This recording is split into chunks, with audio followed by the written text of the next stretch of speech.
राधे राधे दोस्तों, आज शुक्रवार के दिन माना जाता है कि यह कथा पढ़े बिना संतोष माता का व्रत अधूरा होता है। आए साथ में मिलकर सुनते हैं संतोषी माता व्रत की पौराण कथा। प्राचीन काल में एक बुढ़िया थी, उसका एक ही था बुढ़िया पुत्र। विवाह बाद घर के सारे काम करवाती परंतु उसे ठीक से खाना नहीं देती थी। यह सब लड़का देखता पर माँ से कुछ भी नहीं कह पाता। बहू दिन भर काम में लगी रहती, उपले थाप रोटी रसोई करती, बर्तन साफ करती, कपड़े धोती और इसी में उसका सारा समय बीत जाता। काफी सोच विचार कर एक दिन लड़का माँ से बोला, माँ मैं परदेश जा रहा हूँ। माँ को बेटे की बात पसंद आ गई तथा उसे जाने की आज्ञा दे दी। इसके बाद वह अपनी पत्नी के पास जाकर बोला, मैं परदेश जा रहा हूँ, अपनी कुछ निशानी दे दो। बहू बोली, मेरे पास तो निशानी देने योग्य कुछ भी नहीं है। यह कहकर वह पति के चरणों में गिरकर रोने लगी। इससे पति के जूतों पर गोबर से सने हाथों से छाप बन गई। पुत्र के जाने बाद सास के अत्याचार बढ़ते गए। एक दिन बहू दुखी हो मंदिर चली गई। वहां उसने देखा कि बहुत सी स्त्रियां पूजा कर रही थी। उसने स्त्रियों से व्रत के बारे में जानकारी ली तो वे बोली कि हम संतोषी माता का व्रत कर रही हैं, इससे सभी प्रकार के कष्टों का नाश होता है। स्त्रियों ने बताया, शुक्रवार को नहा धोकर एक लोटे में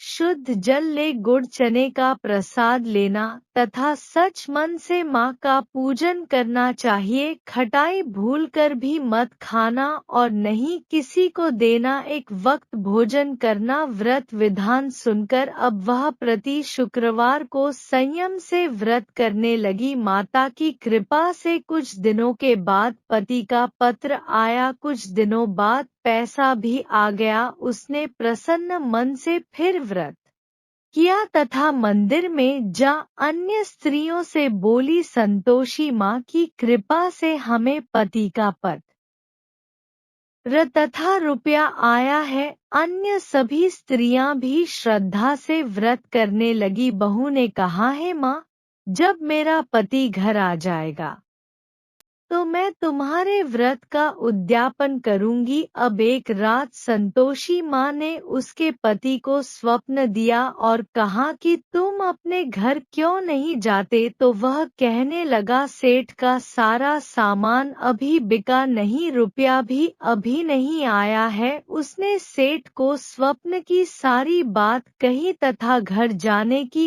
इजाजत मांगी पर सेठ ने इनकार कर दिया। माँ की कृपा से कई व्यापारी आए, सोना चांदी तथा अन्य सामान खरीद कर ले गए। कर्जदार भी रुपया लौट आ गए। अब तो साहूकार ने उसे घर जाने की इजाजत दे दी। घर आकर पुत्र ने अपनी माँ व पत्नी को बहुत सारे रुपए दिए। पत्नी ने कहा कि मुझे संतोषी माता के व्रत का उद्यापन करना है। उसने सभी को न्योता दे उद्यापन की सारी तैयारी की। पड़ोस की एक स्त्री उसे सुखी देख ईर्ष्या करने लगी थी। उसने अपने बच्चों को सिखा दिया कि तुम भोजन के समय खटाई जरूर मांगना। उद्यापन के समय खाना खाते खाते बच्चे खटाई के लिए मचल उठे तो बहू ने पैसा देकर उन्हें बहलाया। बच्चे दुकान से उन पैसों की इमली खटाई खरीद कर खाने लगे तो बहू पर माता ने कोप किया। राजा के दूत उसके पति को पकड़ कर ले